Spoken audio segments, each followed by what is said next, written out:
कुंज विहारी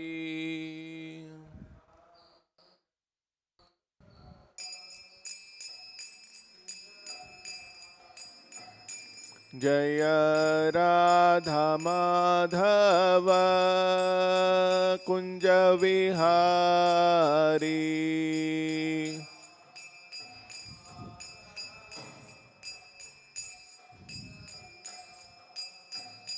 जय गोपी जन वल्लभ गिरिवरधारी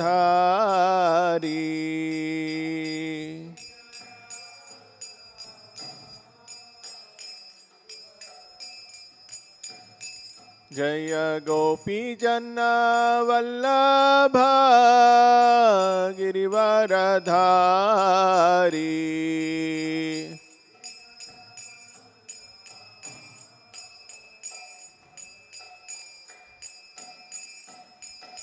यशोदानंदन व्रज जन रंजन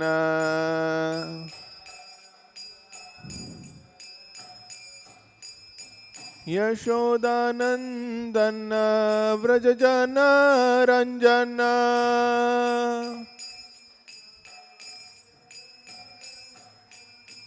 यमुना तीरा वनचारी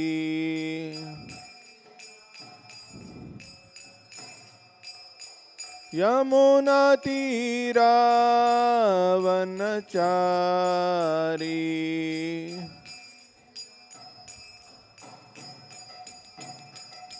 जय राधा माधव कुंज विहारी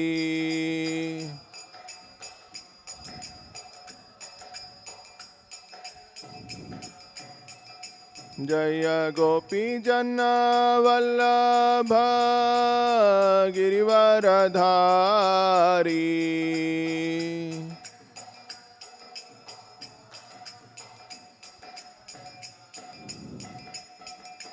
यशोदानंदन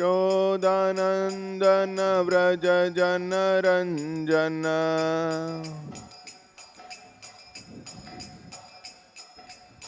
यमुना तीरा वनचारी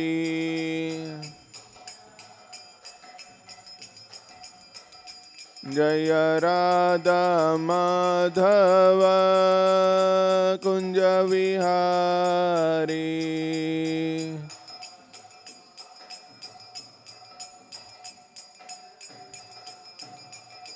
हरे कृष्णा कृष्णा कृष्णा हरे हरे हरे राम राम राम हरे हरे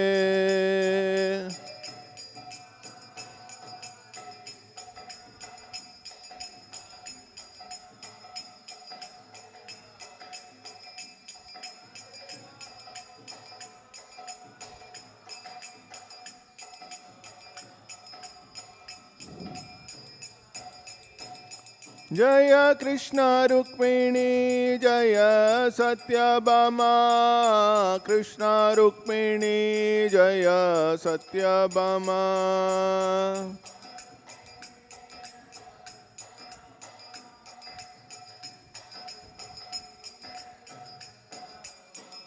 जय कृष्ण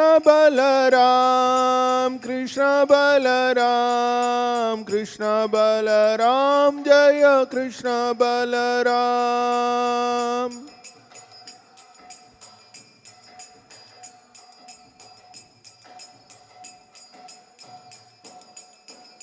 जय निताय गौरंग जय निताय गौरंग जय निताय गौरंग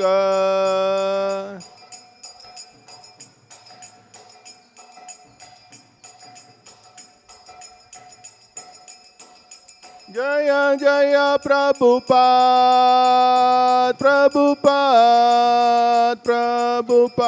जय जय प्रभुपाद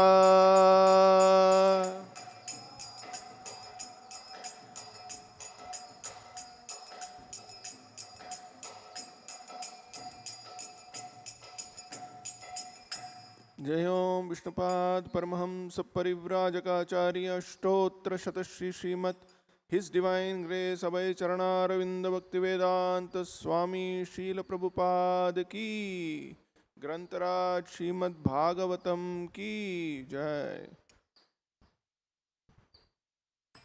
ओम नमो भगवते वासुदेवाय। ओम नमो भगवते वासुदेवाय। ओम नमो भगवते वासुदेवाय। नारायणं नमस्कृत्य नरं चैव नरोत्तमं देवीं सरस्वतीं व्यासं ततो जयमुदीरये। नष्टप्रायेषु अभद्रेषु नित्यं भागवत सेवया Bhagwati उत्तमश्लोके भक्तिर्भवति नैष्टिकी। Reading from Srimad-Bhagavatam, Canto number 2, Chapter number 3, pure devotional service, text number 16. Vaiyasakihi cha Bhagavan Vasudeva Parayanaha Urugaya Gunodharaha Satam Syu Hi Samagame Vaiyasakisha Bhagavan Vasudeva Parayanaha Urugaya Gunodharaha Satam Syurhi Samagame Vaiyasakisha Bhagavan Vasudeva Parayanaha Urugaya Gunodharaha Satam Syurhi Samagame Vaiyasakisha Bhagavan Vasudeva Parayanaha Urugaya Gunodharaha Satam Syurhi Samagame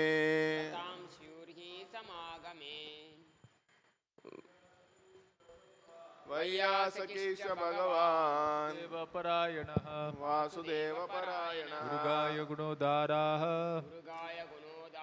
Satam Syurhi Samagame Vaiyasakischa Bhagavan Vasudeva Parayanaha Urugaya Gunodharaha Satam Syurhi Samagame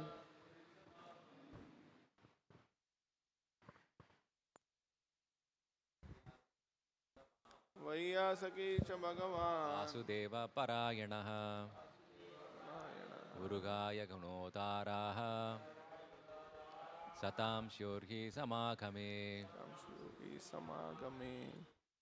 Word to word meaning. Vaiyasakihi, the son of Vyasadeva. Cha, also. Bhagavan, full in transcendental knowledge. Vasudeva, Lord Krishna. Parayanaha, attached to. Urugaya, of the personality of Godhead Sri Krishna, who is glorified by great philosophers. Gunodharaha, great qualities. Satam, of the devotees. Syuhu, must have been. He, as a matter of fact. Samagame, by the presence of. Translation by His Divine Grace, A.C. Bhaktivedanta Swami Srila Prabhupada. Jai Srila Prabhupada. Shukadeva Goswami, the son of Vyasadeva, was also full in transcendental knowledge and was a great devotee of Lord Krishna, son of Vasudeva. So there must have been discussion on Lord Krishna So there must have been discussion of Lord Krishna, who is glorified by great philosophers and in the company of great devotees. Please repeat this translation. Shukadeva Goswami, the son of Vyasadeva, was also full in transcendental knowledge and was a great devotee of Lord Krishna, son of Vasudeva. So there must have been discussion of Lord Krishna, who is glorified by great philosophers and in the company of great devotees. Purport by His Divine Grace A.C. Bhaktivedanta Swami Srila Prabhupada. Jai Srila Prabhupada. The word Satam is very important in this verse. Satam means the pure devotees who have no other desire than to serve the Lord. Only in the association of such devotees are the transcendental glories of Lord Krishna properly discussed. It is said by the Lord that His topics are all full of spiritual significance. And once one properly hears about Him, in the association of the Satam, certainly one senses the great potency and so automatically attains to the devotional stage of life. As already described, Maharaj Parikshit was a great devotee of the Lord from his very birth, and so was Shukadeva Goswami. Both of them were on the same level, although it appeared that Maharaja Parikshit was a great king, accustomed to royal facilities, whereas Shukadeva Goswami was a typical renouncer of the world. So much so that he did not even put a cloth on his body. Superficially, Maharaja Parikshit and Shukadeva Goswami might seem to be opposites, but basically they were both unalloyed pure devotees of the Lord. When such devotees are assembled together, there can be no topics save discussions of the glories of the Lord or Bhakti Yoga. In the Bhagavad Gita also, when there were talks between the Lord and his devotee Arjuna, there could not be any topic other than Bhakti Yoga. However, the mundane scholars may speculate on it in their own ways. The use of the word cha after Vaiyasaki suggests, according to Srila Jiva Goswami, that both Shukadeva Goswami and Maharaj Parikshit were of the same category, settled long before, although one was playing the part of the master and the other the disciple. Since Lord Krishna is the center of the topics, the word Vasudeva Parayanaha or devotee of Vasudeva suggests devotee of Lord Krishna, the common aim. Although there were many others who assembled at the place where Maharaj Parikshit was fasting, the natural conclusion is that there was no topic other than the glorification of Lord Krishna, because the principal speaker was Shukadeva Goswami and the chief audience was Maharaja Parikshit. So, Srimad-Bhagavatam, as it was spoken and heard by two principal devotees of the Lord, is only for the glorification of the Supreme Lord, the personality of Godhead, Sri Krishna. Thus ends the Bhaktivedanta purport. Om Ajnanatimirandasya Jnananjana Shalakaya Chakshur Unmilitam Yena Tasmai Shri Gurave Namaha. Nama Om Vishnupadaya Krishna Presthaya Bhutale Srimate Bhaktivedanta Swamin Niti Namine Namaste Saraswate Deve Gauravani Pracharine Nirvishesha Shunyavadi Paschatya Deshatarine Jai Sri Krishna Chaitanya Prabhu Nityananda Shri Advaita Gadadhara Srivasadi Gaura Bhakta Vrinda Hare Krishna Krishna Krishna Hare Hare Hare Rama Rama Rama Hare Hare.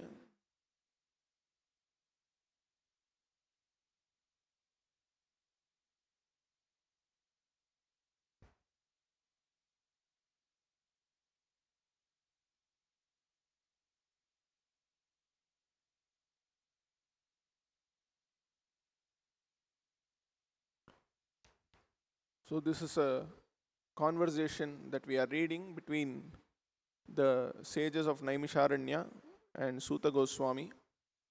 The sages of Naimisharanya are speaking these verses to Suta Goswami. Whenever in this world two great personalities meet, the entire world is interested in knowing what did they speak, what happened when they met, right? So when Donald Trump meets Narendra Modi, it becomes news of the town. The entire media is covering to understand what happened, what transpired in those discussions, and it is a matter of great attention because they are two very, very great, powerful personalities who are meeting. So it is a natural curiosity which everyone has. So here also the sages of Naimisharanya are saying in the previous verse that Savai Bhagavato Raja Pandaveyo Maharataha Balakridana Kai Kridan Krishna Kridaya Adade. Maharaj Parikshit was a great personality who from his very childhood was a great devotee of the Lord. Even while playing with dolls, he used to worship Lord Krishna by imitating the worship of the family deity. And in this verse they are saying, Vaya Sakhi cha Bhagavan Vasudeva Parayanaha Urugaya Gunodara Satam Syurhi Samagame. Shukadeva Goswami, the son of Vyasadeva, was also full in transcendental knowledge and was a great devotee of Lord Krishna, son of Vasudeva. So the sages of Naimisharanya are saying two very great personalities have met. One is King Parikshit and the other is Shukadeva Goswami. So they want to know what transpired when these two great personalities have met. How great are? So generally when somebody at a very young age displays extraordinary potency, the entire world is attracted. We say child prodigy. Whether he's a musician or a sports person, like Sachin Tendulkar. At 16 years, he played for the country. He became a great sensation. Everybody wanted to know, hey, what a great boy. He's playing cricket at such a young age against so many international players. People want to know how great this person is. Similarly, some great singers, like there was one mandolin Srinivas, he used to play the mandolin, very young age. An entire world is attracted. Today you have so many grandmasters from India, like Gukesh, so many people. At such a young age, they are defeating the best of the chess players. And naturally the world is attracted to them. So, similarly, these two personalities, Shukadeva Goswami and Parikshit, right from childhood they were great personalities. Not just from childhood, right from the time they were in the womb of their mothers, they were great personalities. This is unheard of. Somebody becomes a child prodigy when he's maybe 3 years old. They start displaying some extraordinary symptoms. But in the case of Parikshit Maharaj, in the case of Shukadeva Goswami, they displayed their extraordinary qualities even while they were in the womb of their mother. This was their position. So as we all know, when Parikshit Maharaj was in the womb of his mother Uttara, the Brahmastra was coming to destroy him. This Brahmastra was discharged or used by Ashwatthama because he wanted to end the dynasty of the Pandavas. At such a time, Parikshit, who was in the womb of his mother, who was about to get destroyed by this Brahmastra, he was able to see personally how Lord Vishnu came and protected him from this Brahmastra. So, Parikshit Maharaj was so fortunate that in the womb of his mother itself, he was able to have darshan of the Lord. And his entire life, he was searching for this personality whom he saw in the womb of his mother. That's why his name is Parikshit. He's always testing, Pariksha. That's how his name comes. He's always testing. Is this the same person who I saw in the womb of my mother? That's how he got the name Parikshit. So such a great personality Parikshit is. And Shukadeva Goswami, when he was in the womb of his mother, he refused to come out of the womb. For 16 years, he was in the womb of his mother because he felt, if I come out into this material world, again I'll become materially contaminated. So I don't want to come out. So even Shukadeva Goswami was self-realized right from the time he was in the womb of his mother. So this is the most exalted position of these two personalities, Shukadeva Goswami and Parikshit Maharaj. In this purport, Prabhupada is bringing out a very important point about who is actually a great personality. How do you identify a great personality? How do you identify a great transcendentalist? So in this verse, the sages of Naimisharanya are describing Shukadeva Goswami as Vaiyasakischa Bhagavan. And Bhagavan is being translated here as full in transcendental knowledge. So when it comes to transcendental subject matter, we all know that there are materialists and there are spiritualists. Spiritualists are those who are interested in transcendental subject matter. And there is always a debate. Who is the topmost transcendentalist? Because there are different kinds of transcendentalists. And mainly they are divided into the impersonalists and the personalist philosophers. So there is always a debate who is greater, whether it is the personalist who is greater or the impersonalist who is greater. So here in this verse, the sages of Naimisharanya are describing Shukadeva Goswami as Vaiyasakischa Bhagavan. That is, as a person who was full in transcendental knowledge.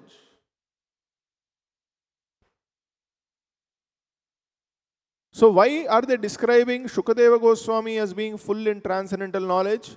Because he was a great devotee of Lord Krishna, Vasudeva Parayana. So the fight between the personalists and the impersonalists is what? Or the dispute is that whether the God is a person or whether God is impersonal. The impersonalists think that the absolute truth, which is completely opposite of matter, it has no form, it has no qualities. Nirvishesha, Nirakara, it is completely formless, devoid of any qualities. Because in this material world, we find qualities, we find relationships, we find forms, we find activities. Therefore, a person who has realized, he has realized the absolute truth to be formless, without activities, without qualities. Shri Shri Krishna Rukmini Satyabhama ki jai. But here, the sages of Naimisharanya are saying that Shukadeva Goswami is the person who is full in transcendental knowledge. Why? Because he is Vasudeva Parayana. He is a great devotee of the Lord. So, the complete understanding of transcendental knowledge is the realization of the personal aspect of the Lord. The realization of the impersonal aspect of the Lord is incomplete transcendental knowledge, according to this verse. And here it is said that only when we listen to Bhagavatam from such a person who is full in transcendental knowledge, who is a devotee of Krishna, then what happens? Then one can sense the great potency and automatically attains to the devotional stage of life. That is, there are many people, both the personalists and impersonalists, they speak on the Vedanta Sutra, Bhagavad Gita, Bhagavatam. So for a common person, it all appears the same. They are also speaking about Krishna. This person is also speaking about Krishna. So what is the difference? The difference is only when we receive this knowledge from pure devotees who realize that the absolute truth is not impersonal but is a person, only then it can also infuse devotion in the heart of the listener. So here, how do we identify a pure devotee? How do we identify a topmost transcendentalist? Prabhupada is telling here, Sata means the pure devotee who have no other desire than to serve the Lord. No other desire than to serve the Lord. So generally when we talk about spirituality, what do people say? They say that one has to give up all desires. Desire is the cause of attachment, and attachment is the cause of bondage. And because we are bound, we are there in this material world, and therefore we have to suffer. So therefore, the solution to all problems is to become free from all desires. So as long as one has desires, he cannot be a devotee. So in the Chaitanya Charitamrita it is said that there are 3 qualities of desires that a person might have. It is said Bhukti, Mukti and Siddhi. Bhukti means the desire for material enjoyment. That is what most of the people, the materialists, have. They want to enjoy more and more. They want to enjoy material sense happiness. So this category of people are defined as Bhukti. Then the second category of people are those who want Siddhis. Siddhis means they understand that how much ever materially I enjoy, this material happiness is only limited. But I want to have some mystic powers by performing some yoga, by which I become more powerful than many other people. So this is called the desire for Siddhi. For this, people perform severe austerities and yoga, and they try to acquire these Siddhis. This is another type of desire. So there is a desire for material sense enjoyment. There is a desire for mystic powers. And the third category of desire is Mukti. So Chaitanya Charitamrita is saying the desire to be liberated from material existence is also another type of desire. So all the 3 categories of people, Bhukti, Mukti, Siddhi, it says are Sakala Ashanta. What happens to all these categories of people? They are always not at all peaceful. They are never satisfied. Why? Because they are always desiring for a change in their position. A materialist is thinking, I will be happy only if I get this for my sense enjoyment. A person who wants mystic power, he is thinking, I have to get mystic power so that I can be happy. And a person who is seeking liberation, he is thinking, I am not liberated now. Only if I get liberated, I will be happy. So all of them are unhappy because they are still seeking something. Then who is the person who is always happy? Chaitanya Charitamrita says, Krishna Bhakta Nishkam Sadaiva Shan. Only a devotee of Krishna can always be peaceful and happy. Why? Because he has no other desire. The only desire that he has is he has to simply be engaged in devotional service. That is what Prabhupada is saying here. Satam means pure devotee who have no other desire than to serve the Lord. So this is the quality of a highest transcendentalist, that he has no other desire than to serve the Lord. Many people think you have to identify a transcendentalist means he should be completely renounced.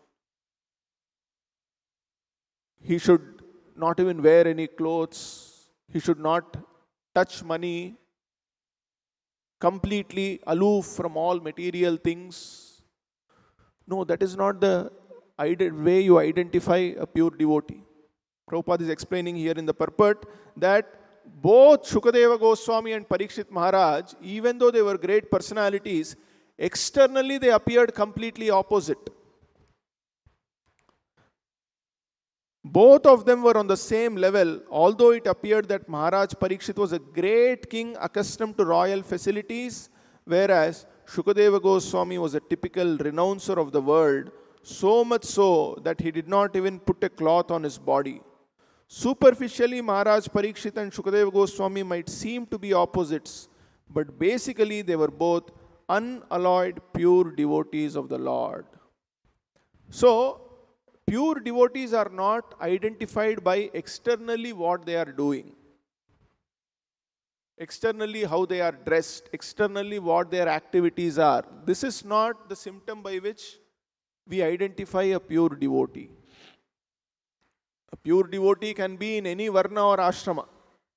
He can be a brahmana, he can be a kshatriya, he can be a vaishya, he can be a shudra, he can be a brahmachari, he can be a vanaprastha, he can be a grihastha, he can be a sannyasa. He can do anything. That's why if you read Bhagavatam, you will find all the Bhagavatas, they all, some of them are asuras. Some of them come from the Rakshasa dynasty. Some of them are not even human beings. So, how do you identify a pure devotee? A pure devotee is always completely dependent upon the Lord. In the performance of all his activities are completely dedicated to the Lord, and he is always only thinking about the Lord, and all his activities are completely surrendered to the Lord. So Parikshit Maharaj, even though he was a great king, we find in the descriptions of the Bhagavatam how he was trying to rule his country or his kingdom in a way that it would please Krishna. So by this external appearance, we cannot understand who a great devotee of the Lord is. It is based on their consciousness and how much they are surrendered to the Lord. So, by this we can understand that both Maharaj Parikshit and Shukadeva Goswami, they were great devotees. Now, another question which comes when we talk about transcendentalists is, many people ask this question, what happens when somebody realizes the absolute truth? And they say that once you realize the absolute truth, then there is no requirement of performing any yoga or any activity. Now, because we are not realized, we have to, do different things. If you're taking the path of karma yoga, then you have to perform your duties without attachment to the results. And then once you realize, there are no more duties to be performed. If you're a Jnana yogi, you have to read all the scriptures. You read the Vedanta Sutra, you read the Upanishads, you read the Brahma Sutra, you read the Puranas. And once you realize that absolute truth, then you don't have to read anything. Because the absolute truth is beyond all this. If you are a great yogi doing austerity and tapasya, then till the time you realize, you have to meditate on some form within your heart. And once you realize that absolute truth, then there is no requirement for any meditation. So this is the understanding that people have, that once you realize, then there is nothing to be spoken, nothing to be said, nothing to be done. But here in the Bhagavatam, the highest transcendentalists, when they are meeting, what are they doing? When this Shukadeva Goswami, who is full in transcendental knowledge and a great devotee of Krishna and son of Vasudeva, he is meeting Parikshit Maharaj. What are they doing? They are discussing about Lord Krishna. In the Bhagavad Gita also, there are 4 shlokas, which is called the Chatushloki Bhagavad Gita.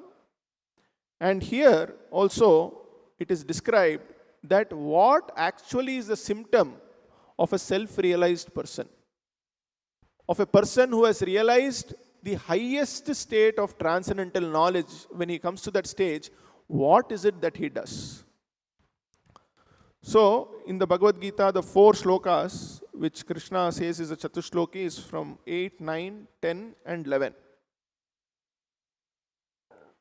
So, this text number 8 says, Aham sarvasya prabhavo matta sarvam pravartate iti matva bhajante mam buddha bhava samanvita.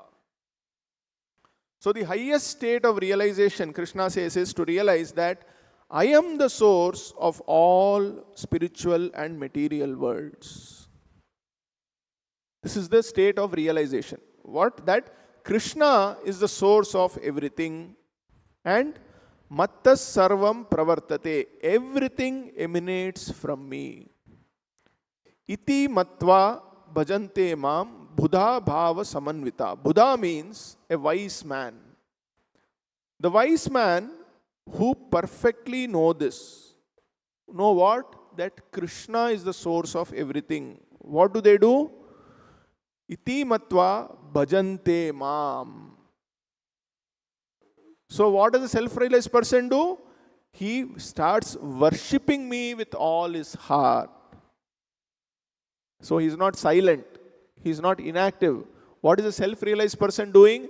He is with all his heart, he is engaging in bhajana of Krishna. And what is the further symptom described? Mat chitta mat gata prana bodhayanta parasparam katayantascha mam nityam tushyanti cha ramanti cha. Mat chitta means they are always thinking about me, thinking about Krishna. Mad gata prana, that is, their entire lives are surrendered to Krishna. And what are they doing? Bodhayanta parasparam. When 2 such self-realized souls who have dedicated lives for Krishna, who are always thinking of Krishna, they meet each other, what do? They continue to talk with each other about Krishna. And how do they talk? Katayantascha mam nityam. It is not that only for some time they talk. Always they are talking about Krishna. Non-stop they are talking about Krishna. And by talking, what is happening? Tushyanti cha ramanti cha. They are experiencing great happiness by unlimitedly, eternally talking about Krishna. This is the difference between other forms of yoga and bhakti yoga. In the other forms, everybody is waiting when I can finish my karma, when I can finish my jnana, when I can finish my meditation, so that I become happy and peaceful. But in bhakti yoga, a devotee, what he is thinking? How long can I keep on talking about Krishna? He is not thinking, when can I stop this discussion so that I realize Krishna? When will this come to an end? This is not what we think in bhakti yoga. In bhakti yoga, whatever we are doing, we want to do it eternally, because this is the state of realization. In all the other forms of yoga, you want to say, when all my senses I will be able to give up, so that I realize my spiritual identity. But when somebody is a realized soul, he is thinking, my senses are not enough to serve Krishna, I need more senses. Like we all know, Rupa Goswami is saying, my one tongue and 2 ears, I am chanting Hare Krishna and hearing. But even if I have millions of tongues and billions of ears, and I keep chanting and hearing Hare Krishna, it is not sufficient.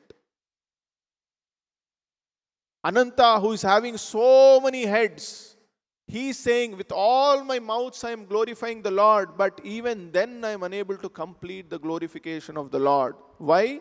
Because he is, as described here, the word used is, the Lord's name is Urugaya.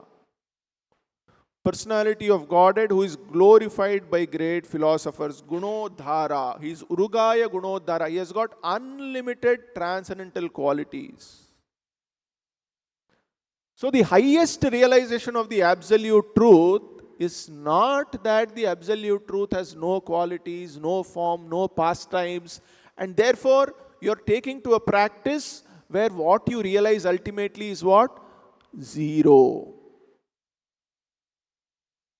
No quality, no form, no pastimes.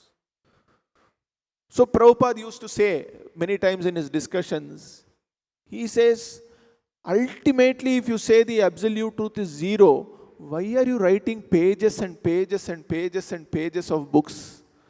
Why are you talking volumes and volumes and volumes? Ultimately, if you say everything is zero. Correct? It doesn't make sense. But in the case of self-realized devotees, our talking has meaning. Because the Lord has got unlimited qualities. And eternally we can keep on glorifying the Lord and you don't get tired. As Bhagavad Gita is telling, Katayantascha mam nityam tushyanti cha ramanti cha. Every day, every moment, you are only glorifying the Lord, and just by doing this, tushyanti cha ramanti cha, just this process of speaking about the Lord, hearing about the Lord, is the source of happiness and satisfaction. This is the reason why Chaitanya Charitamrita is saying, Siddhi, Bhukti, Mukti, Sakala Ashant. Why? Because the performance of their activities itself is a source of dissatisfaction for them. But for a Krishna devotee, the performance of his activities is a source of great happiness for him. In the introduction to the Bhagavad Gita, Prabhupada says, why Bhakti Yoga is Sanatana Dharma? He says Karma Yoga is not Sanatana Dharma. Dhyana Yoga is not Sanatana Dharma. Jnana Yoga is also not Sanatana Dharma. Only Bhakti Yoga is Sanatana Dharma. And he gives very wonderful explanation. He says, the Lord is Sanatana. The living entities are Sanatana. Correct? Lord is eternal. The living entities, the spirit soul is eternal. And the Lord, He has got His eternal abode, which is Sanatana Dhama. And what is the goal of spiritual life? To realize our eternal position and go back to the eternal abode.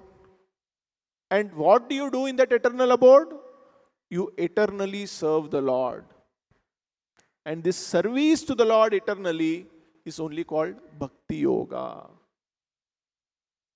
So, what a Bhakti Yogi is doing here, he is serving the Lord. And what he is going to do after realizing, he is going to continue to serve the Lord.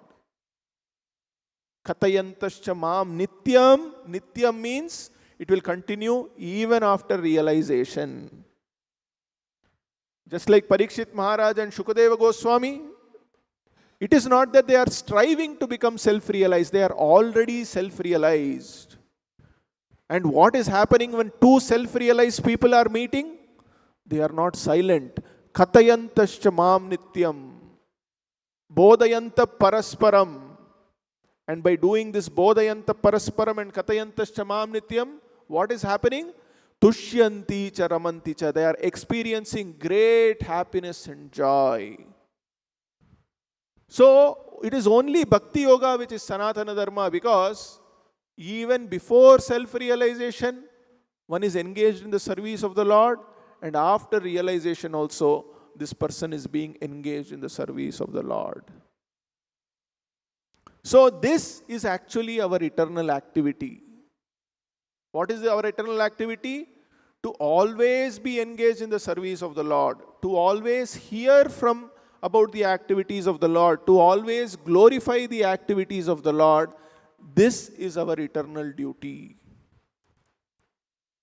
And if we have to progress on the path of the Bhakti Yoga, then a very, very important point Prabhupada is telling here is that you be very careful from whom we listen to this Bhagavatam.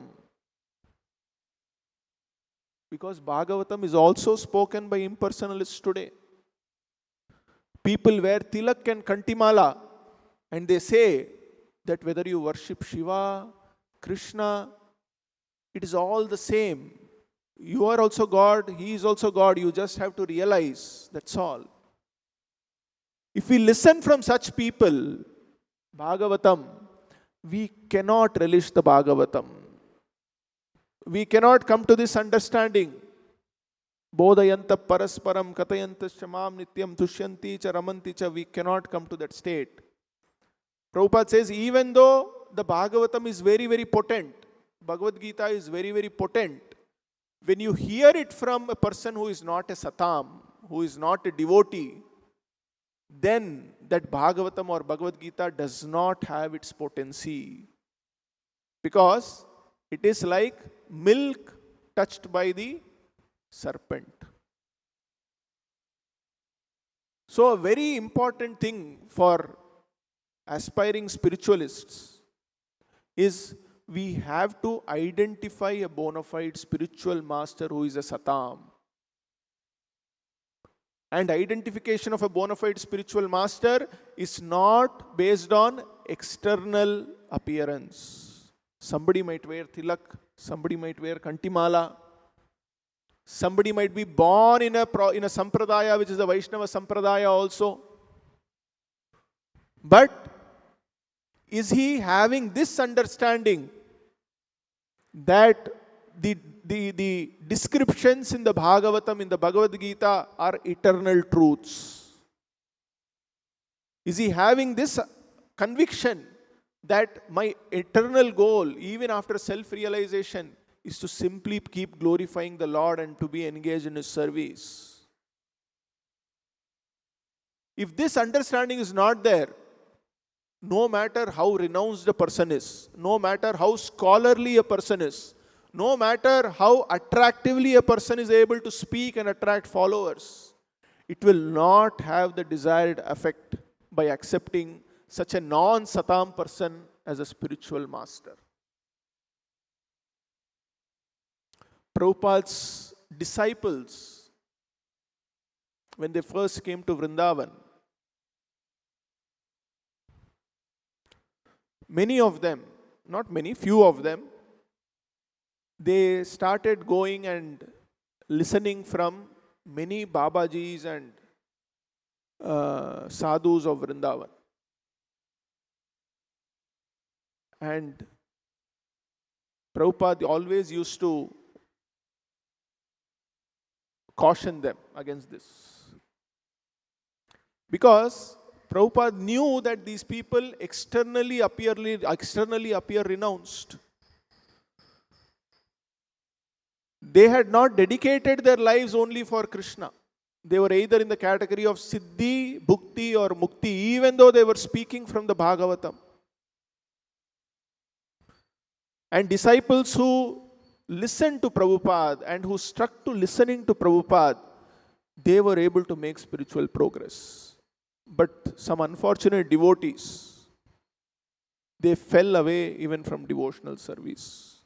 Because they thought that these people, they were more renounced. They were only doing bhajana sitting in Radha Kunda, which is the most wonderful place. So they thought, this person is even more advanced because he's only sitting in Radha Kunda and chanting. And he's talking about some intimate pastimes. So Prabhupada said that, externally somebody may appear renounced, but if his understanding of the absolute truth is not in conformity with what Bhagavad Gita, Bhagavatam is telling, then listening from them will have no potency. So, we are very fortunate that we have come in touch with a Satam, a bona fide spiritual master, who throughout his life has only been attached to Krishna. In fact, when we see Prabhupada's Bhagavad Gita, here actually Prabhupada makes a reference to this verse, this point, that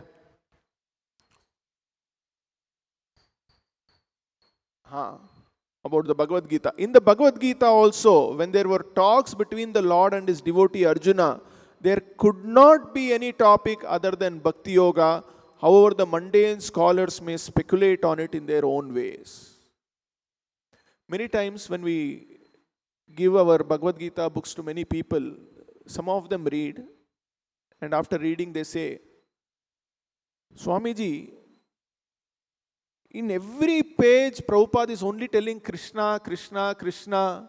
What is this? Bhagavad Gita means there is Karma Yoga, Dhyana Yoga, Jnana Yoga, control of senses, mind control, Sankhya is there, analysis of matter, spirit is there. But your Swamiji, in every page he is telling Krishna, Krishna, Krishna. So, and how you say this is Bhagavad Gita as it is? Because this is the actual translation of Bhagavad Gita. Every sloka of Bhagavad Gita is pointing out how Krishna is the source of everything. And only a Satam or a pure devotee can write a translation like this. So before Prabhupada wrote, there were only so many translations, Prabhupada himself says. But they were all mundane because there was no Krishna in it. Everything else was spoken except Krishna. And Prabhupada said, you can see the effect of this. Even though 700 different translations of the Bhagavad Gita were there, not a single one of them was able to make a person become a devotee of Krishna. But after Srila Prabhupada wrote the Bhagavad Gita, simply by reading his Bhagavad Gita, people became devotees. So this itself demonstrates the potency of listening from a pure devotee. So therefore, we have to first know who a pure devotee is. And second thing, after realizing who a Satam or a self-realized person is, we should always listen only from a pure devotee if we want to make spiritual progress. And because the Srimad-Bhagavatam is a discussion between such two pure devotees, that discussion also when we hear through the mouth of a self-realized pure devotee like Srila Prabhupada, we also become Satam and we also realize the absolute truth. With this we'll stop here. Grantaraj Srimad-Bhagavatam ki jai, Vishwaguru Srila Prabhupada ki jai.